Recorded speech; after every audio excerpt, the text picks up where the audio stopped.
I think it's for Donald Trump to answer why he's obsessed with me. I'm quite clear.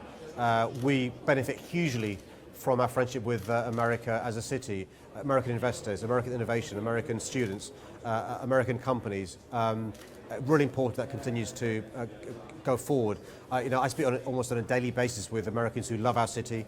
Many of them are embarrassed by what their president's doing. It's for him to explain his behaviour. I'm quite clear, though, we are a pro-American, pro-America city. They're our closest ally. We want to make sure that relationship flourishes and thrives. And listen, presidents come and go, but our special relationship won't.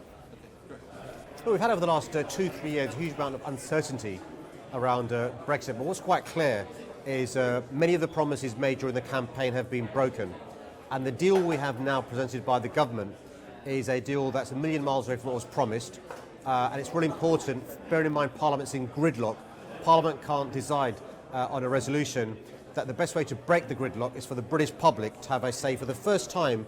Do we accept the deal negotiated by the government with the option of remaining in the European Union? I think it should happen sooner rather than later.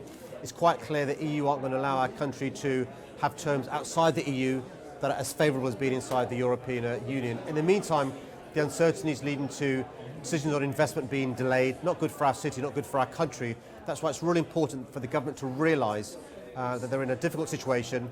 The best way to unlock it is give the British public a say. The policy nationally from the conference last year was for all options to be on the table, and that includes, if we can't have a general election, a public vote. I'm quite clear now there's not going to be a general election.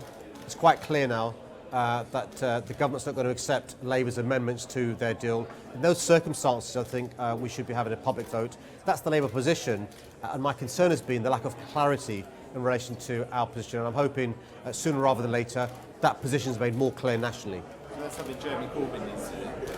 Well, I think the National Labour Party needs to be more clear in relation to our position. One of the things about politics is to make it more complicated than it needs to be. We should, in precise, simple terms, explain our position. And my view is, for pragmatic reasons, give the British public a say for the first time, do you accept the deal negotiated by the government with the option of remaining in the EU?